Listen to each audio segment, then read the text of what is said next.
Who told you to shave the Fu Manchu once you got down to it? That was had to deal with the O-line. If we rushed for over 300, whenever that happened, that I would go for it. They didn't do a good job of putting a timing stipulation in it though, so it was only for a day, clean shaved, and now we're in no shave November, so I'm gonna let it grow out. Would you have stuck with the Fu Manchu if they told you you could have kept it? We would have had to barter for a deal there. Had to barter for a deal. And you go from 300 rushing yards to what you had last week. You're like, okay, let's grow it back at this point. What kind of went south last week? It has nothing to do with my face. It has everything to do with calls, execution. I think what's difficult for us right now that we're trying to find the balance is when we get in a game, we did not start well, right? We all know that. We did not start well. Couldn't have started any worse, right? Started with a negative yardage play, picked back up some yardage on a run, then now you're in a third and long situation on the minus side of the field, right? Not the way you want to start.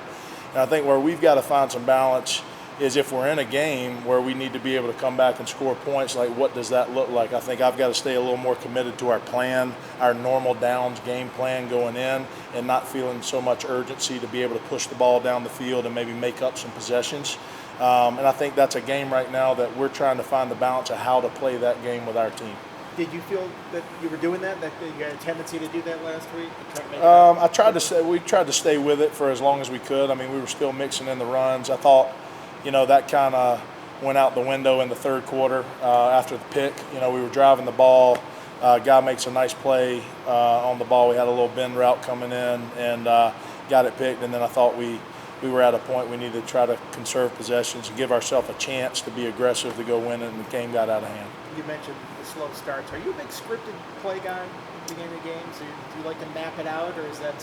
Yeah, we talk as a staff every week, and then I have what we call an opener script for sure. I've never really been where you didn't have an opener script, and then I also constantly during the game you're scripting new opening scripts, if you will, right? So I'm big coming out of the locker room, but even as the game goes, once you get through those first few plays.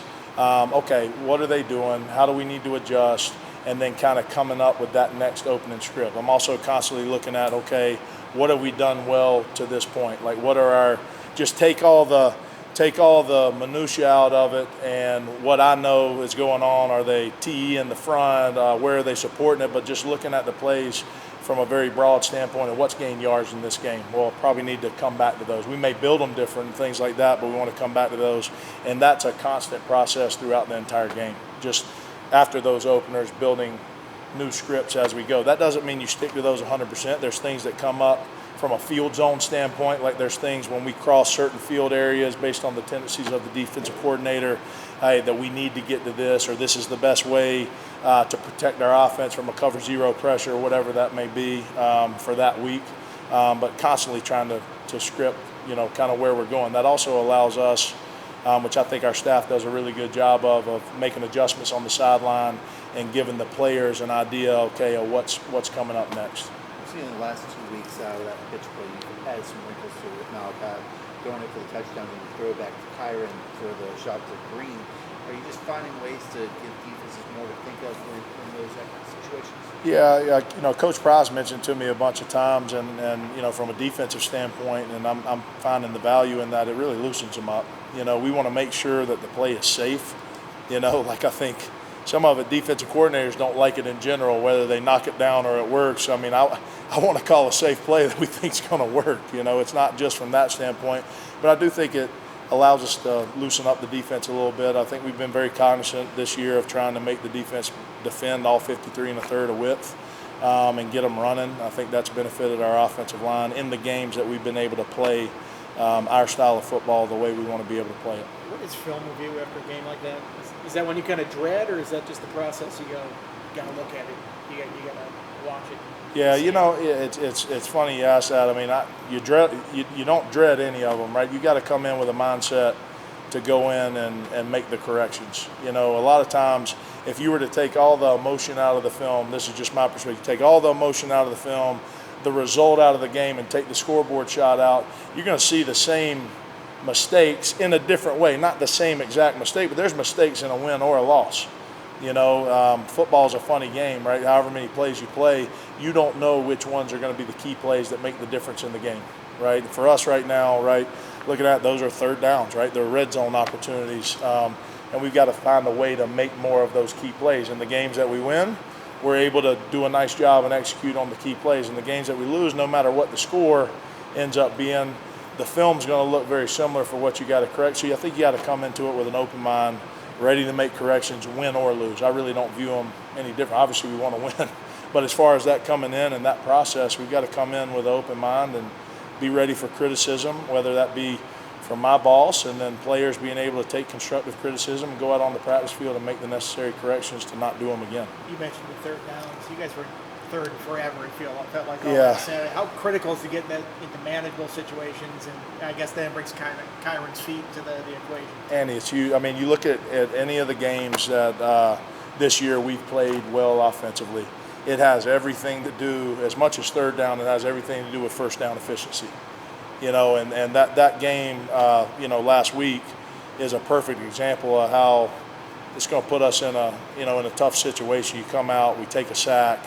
We're behind the sticks from the get-go, and then you end up in these third and longs. There's not a whole lot of calls you have for third and long. We have them, right? We have them for gotta-have-it calls, but you're depending on where you are on the field, you want to make sure that you're giving your guys the best chance to put them in a manageable situation to not make a critical mistake there. But we've got to be better on first and second down. The games we've been able to play, we've been efficient on first down. We've been able to have our choice in a 2nd and 4 or less on second down. Now you got the entire playbook open from a pass, play action, run standpoint, the type of defense you're going to get. And then I'd say a big part for us is when we get to that midfield is trying to take advantage of 4-down territory, and be able to play the game that way. Now you're looking at a 0 and 10, a 1st and 10, a second down, and a third, right? So however that matriculates, but we've got to do a better job on first down, allowing our offense to be in those situations right now. How do you bring that style on the road? The Syracuse game, you stay in front of the chains in the whole first series, you stick to the script. How do you bring that on the road? You don't get behind the chains in the first down, taking sacks, penalties. Right.